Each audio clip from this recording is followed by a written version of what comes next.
What's happening, everybody? Jeff Lightsy Jr. here with the Ball Sports Network. Thank you guys for the continued support. Continue to hit the like, share, subscribe, and the notification bell because I upload videos every single day. Now, obviously, the big news is the Dak Prescott injury. A lot of people are talking about what's happening with Dak and his contract and his injury and prayers and everything. You know, I've already done a video about Dak, about his chances of not playing. Like, there's a good chance we may have seen Dak Prescott for the last time in a Dallas Cowboy uniform. And today I'm here to kind of talk about why it doesn't really make sense for the Cowboys to pay Dak at this point. And here's why. So Dak, as we all know, Dak and the Cowboys were not able to reach an agreement during the 2020 offseason. Right after the 2019 season, they weren't able to get a deal done.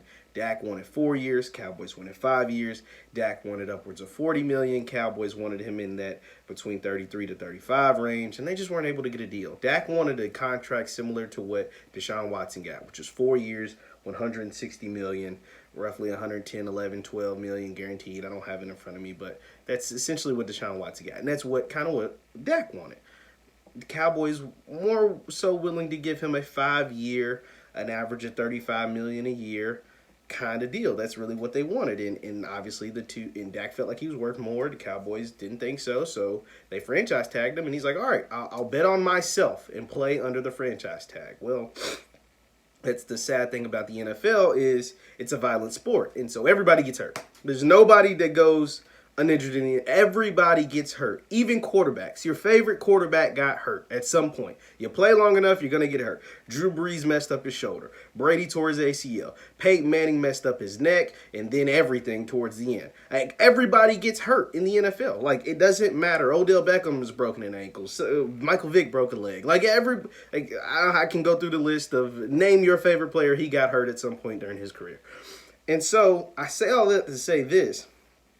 The reason why it doesn't make any sense for the Cowboys to pay Dak at this point, because if you weren't going to pay him before the season, Dak wasn't able to show you anything differently this year. He only played 5 games. They were 1-3 in the games he played in parts of 5 games. He didn't finish the 5th game. They were 1-3 in the 4 full games that he played. And there was nothing different. There was nothing that he showed you in those 4 games that he didn't show you over the past 4 years. And so, therefore, if y'all didn't come to an agreement before then, ain't no way in hell Dak earned his $40 million contract this season.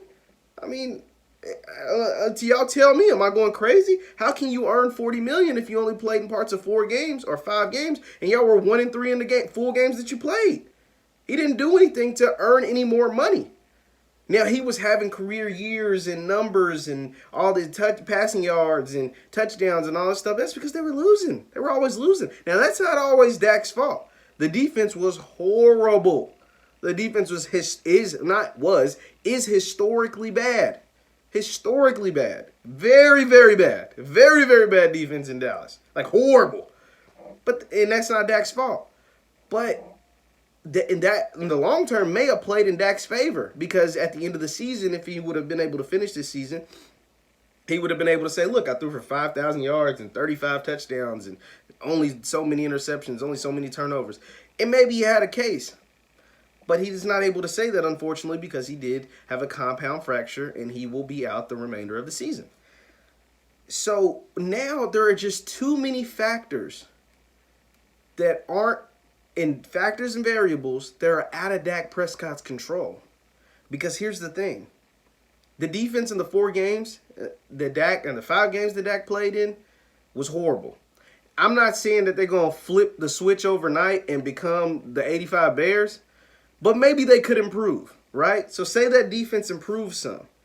And so say that defense improves and Andy Dalton, who is no scrub, plays well. What happens then? What happens if Andy Dalton the rest of the way wins 6 games? They go 8-8, or win 7 games, they go 9-7, and Lord behold, they win 10 games.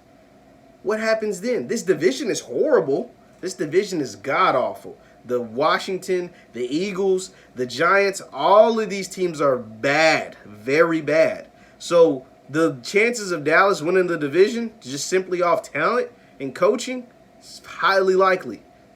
And the chances that Andy Dalton plays well is also likely. Andy Dalton's no scrub. He's a 3-time Pro Bowler. He has a winning record as a starting quarterback in this league. He's been to the playoffs multiple times. So now there's just too many factors that are at play. Say Andy Dalton catches fire and has a career year. There's a lot of weapons in Dallas. We saw what Dak was doing. Not to say Andy Dalton's Dak, but he can put up some numbers with Gallup and CeeDee Lamb and Amari Cooper and Zeke in the backfield. He could do something. They ain't never have no talent like that in Cincinnati. They had some good players, not them guys. Not Gallup, Cooper, CeeDee Lamb, and Zeke. And say if Andy Dalton plays well. Hell, say Andy Dalton takes them to the playoffs and they win a playoff game. Hell, they win 2. Not to say I don't think this is highly likely, but it's likely. And there's nothing Dak can do about it. Say if Andy Dalton takes Dallas to the NFC Championship game. I ain't going to go as far as the Super Bowl because I just don't think that's realistic at all. But these things are possible. And so, in the fact that they're even a possibility and there's nothing Dak can do about it, it just doesn't make sense for the Cowboys to pay him in a long-term capacity. Now, I was watching something where somebody was saying it was the way the crowd responded and the way the team responded to Dak being hurt is why you have to bring him back. Because the team felt that energy. He's their leader, and the crowd responded overwhelmingly in support of Dak. And all of that is correct. All of that is very true. The team responded like their leader just went down, and he did. The crowd responded and gasped because their leader of their football franchise just had a severe injury. And that is all of that is true. But here's the thing about Jerry Jones. He don't have to make that decision today. He didn't have to make it yesterday when Dak got hurt. He don't have to make it next week. The fact that he does not have to make a decision on Dak until the offseason buys him time. The fans and the team would respond a certain kind of way if Jerry didn't make the decision on Dak. If Jerry had to make a decision on Dak today or next week or next month. But the fact that he gets to see a whole season play out with Andy Dalton under center, and there's a chance, a very slim chance, let me not get away from the point, but a very slim chance that Andy Dalton plays extremely well and leads them to a lot of wins and even some playoff success, very slim, then that makes that decision a lot easier. And it makes the fans, it'll allow them to embrace whatever decision Jerry makes if Andy Dalton plays well. And guess what? Dak can't do anything about it. So it makes no sense to sign Dak to a long-term deal. It just doesn't make sense. At this point, it doesn't make sense at all. You get to see how Andy Dalton plays out. Now, you can't negotiate with Dak until the end of the season anyway. And so therefore, they buys Jerry a bunch of time.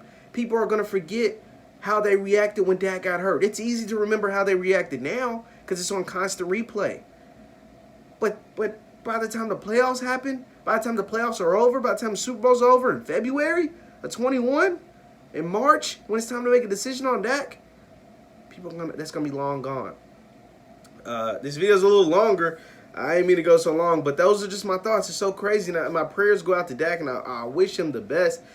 Even though he gambled on himself, I wish him the best because I really wanted Dak to get paid. And I really wanted him to have a great year so he could get the contract he deserved. Let me know your thoughts on Dak in the comments down below. Once again, my name is Jeff Lightsy Jr. with the Ball Sports Network. I'll see you guys next time.